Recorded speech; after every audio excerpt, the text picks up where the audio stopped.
The beauty in this book is maybe not in the scope of what he achieved, but the beauty is in the scope of what he attempted. Author: why the devil do I write? What you are doing, reader, and what I'm doing, is it better than sleeping? A reader can define himself as a man who can't sleep without a book in his hand, but it's a minor neurosis. Very understandable. On the other hand, the author writes about someone sleeping, or everyone else falls asleep. Reader: I seek and I wait. Author: to be an author? Reader: because I'm resisting belief that a man of letters is someone who says everything and knows nothing. Author: reader: sometimes your presence is requested in my pages and you are absent. Your face comes close and mirrors the dreaming in these pages, and you are absent. What bothers me is the reader. You're my problem. Your existence is invincible. The rest is just a pretext to keep you within earshot of these proceedings. Reader: thank you. All right, guys, The Museum of Eterna's novel, the first good novel by Macedonio, Fernández.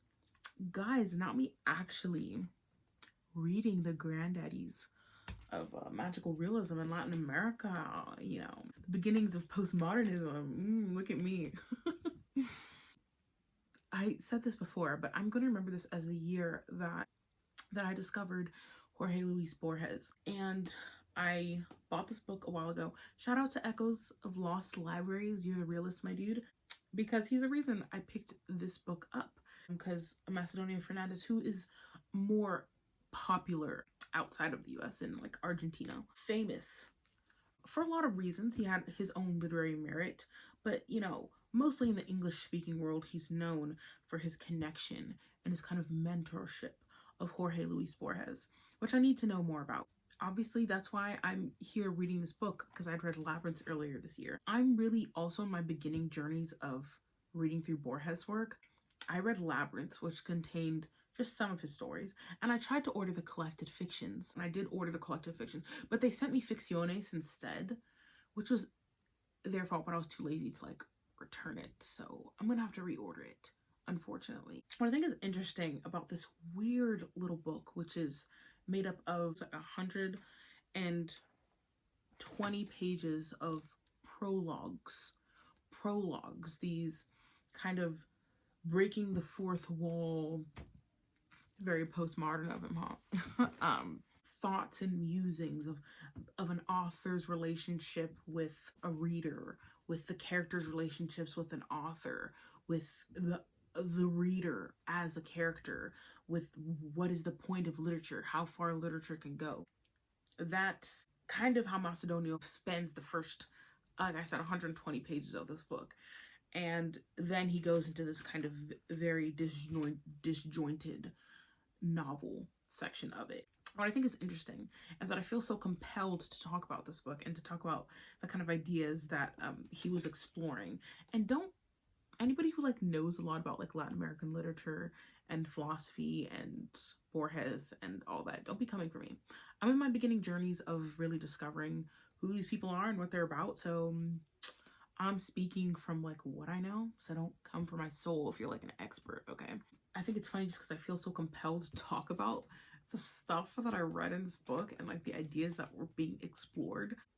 But I think also that half of the value in this collection or this piece of art is in the lore of Macedonio Fernández himself, his relationship to Borges, obviously, but not only that, just the kind of like weird character that he was, and the ideas that he was exploring in this book as opposed to the actual execution. But bear with me and join the conversation, because even if you aren't interested in reading this, I feel like the ideas in here are for everybody to explore, everybody who loves a good book, everybody who loves reading. This one is really for the bibliophiles. This is for the bibliophiles because I'm obsessed with his obsession in taking literature. Like what is a book? What does it mean to read a book? What is the true relationship that literature can have with life, with the physical space, with the psyche. And that's what he's exploring in this. And I meant anybody who loves a book cannot help but be tempted or like drawn to these fantastical ideas that Macedonio had. And he really wanted to like push the limit. The whole point of this novel was really to, I don't know, the experiments that were going on in here were to kind of bend reality, if you will. And this is where you can kind of see a lot of, you know, Borges' influence, or the influence that he had on Borges, because so many of these ideas are also discussed and kind of explored, at least in Labyrinth, which what I read from Borges. And this idea that it's so metaphysical, but it's really not, right? Like, reality can be whatever you want reality to be. And he mentions this slightly in the section that he has, that's part of the novel section of this novel, where he's talking about suicide. He says, consciousness or sensibility has no power over the living body, but it senses, inevitably, certain changes in this body, although not all. And consciousness experiences states coinciding with the beginnings of many actions and their consequences. The physiological body has an ineluctable power over consciousness. The body dedicates itself exclusively to persisting in its corporal organization. Whether or not the consciousness that is annexed to it dies is of no concern. But then he goes on to say that the reader must put himself in the psychological case of a consciousness that is completely and utterly nothing but pain. And that if this consciousness is intelligent, then why would it not self-destruct? The kind of subject matter aside, this kind of ties into a lot of ideas that Borges was exploring, which is like the we create our own reality thing. It's such a very simple idea, or it can be explained very simply, but these two men and their explorations of it really kind of make you question physical space. And it just reminds me of in Tlon Uqbar Orbis Tertius, when Borges was describing two people who are looking for a pencil, and then the first person finds the pencil but doesn't tell the second person who's also looking for the pencil that he's found it, and then the second person finds a pencil or the pencil. So it's like a situation where both people looking for one singular object both find the original object. And it's crazy. It's crazy if you really think about it. What he was trying to achieve was almost impossible, and in many ways this book is a failed experiment in making the reader a character, a failed experiment in kind of combining the world of literature, or what is fake, to merge into one plane of existence. And he knows that. He knows what he's trying to do is literally impossible. He even mentions it in a section where I tabbed it. Let me find it really quick. Where he literally says, what he's attempting has never been done before. The reader should know that this impression, never before achieved for anyone by the written word, this impression that, along with my novel, seeks an introduction into the human psyche and the natural consciousness of man, is a benediction for all consciousness, because this impression obliterates and liberates the mental or emotional fear of what we call the terror of ceasing to exist. It's so sad if you really think about like what he's trying to achieve, which is this idea that he can be pardoned of the burden of existing while still having everything that it gives. Like I said, like, I'm obsessed with his obsession with seeing how far literature can go. Like, for literal months, guys, for literal months, I've been wanting to make a video discussing what makes the novel or literature or reading different from other forms of media. He knew this kind of exemption of life, but having life was impossible. yet he attempts it anyway. And this book was written over the span of a really long time. I need to, fact check that, but it might have been 25 years or a really big chunk of his life, and wasn't published so many years after he had passed. He, as well as Borges, really knew the kind of power that the written word was and is capable of, and that's what really draws me to the story. And I will definitely, if I ever make this stupid video idea that I have in my head about kind of what makes it so fundamentally different from consuming other forms of media like movies or music or art or stuff like that, this book will definitely be a reference point. There is a reader with whom I cannot reconcile myself, the reader who wants what all novelists have coveted to their shame: hallucination. I want the reader to always know he is reading a novel and not watching the living, not attending a life. The moment the reader falls into hallucination, the ignominy of art, I have lost rather than gained a reader. What I want is something very different, which is to win him over as a character so that for an instant he believes that he himself does not live. This is the emotion for which he should thank me, since until now no one has thought of procuring it for him. Like, Macedonio Fernández wants to look you in the eyes, wants you never to forget for a second that you are consuming something, that you are not attending a life that is real. He doesn't want you to lose yourself in the text. He wants something so much deeper than that. He wants you to believe that you do not live. I think he was battling a lot of these ideas and stuff because, like he said, this is a failed experiment of a novel. And even in the kind of novel section of this book, the characters themselves lament that they are just a character, that they aren't living real life, that they haven't achieved this state. There's even a scene where Eterna is just sitting on her bed and she's crying and she's sobbing. Poor thing, poor me, who destroyed her soul with each step of her existence. We looked at each other when reading about this unhappy destiny became intolerable, but always with this envy or juvenile jealousy to be a character in a novel. And now, as she is a character novel, she says, we will go mad if we keep on like this, and we will want to escape from life to a chapter of the story.